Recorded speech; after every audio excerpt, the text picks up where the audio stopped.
Si do jetë vera për ju shenja ajri? Do kanalizoj një gujtë të shkurtër hynore se si do jetë vera energjetikisht për shenjat e ajrit, pra për binjakët, peshore dhe ujori.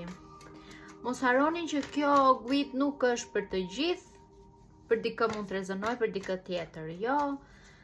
Bëni skip ju që nuk rezononi dhe ju të tjerët në koment që se ka rezonuar dhe apo si ka rezonuar, dhe mos harroni që kujtat e personalizuara nuk janë asnjëherë falas, sepse praktikisht po kërkoni një shërbim. Shohim si do jetë vera për ju.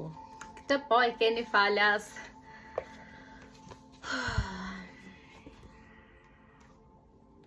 Duket si kur kohët e fundit apo deri më tani në vitin 2026 jeni lodhur dhe keni bërë goxha rrugtim.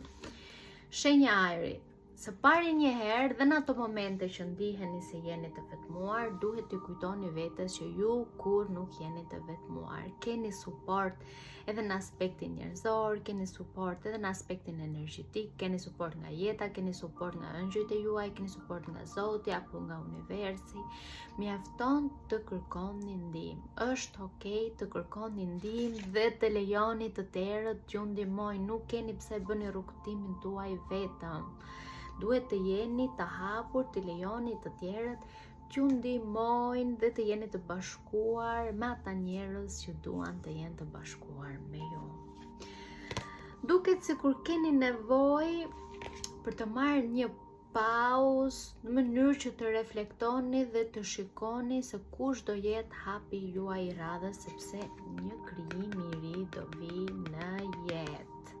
Kjo është se çfarë do jetë ai krijim i ri është diçka shumë personale për secilin për ju, por për momentin ju kërkohet të lidheni me emocionet e juaja, të lidheni me qendrën tuaj dhe të rrënjëzoheni.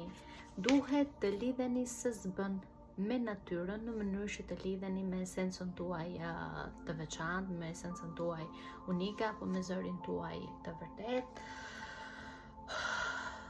Mesazhi kryesor do ishte: bëni një pauzë, merrni pak kohë për të kaluar me veten tuaj dhe mos humbisni mes njerëzve, por krijoni një tempull të shenjtë në brendësinë tuaj që sa herë të ndiheni të lodhur dhe të ngarkuar, të strukeni aty brenda dhe të dëgjoni përshpërimat e shpirtit tuaj.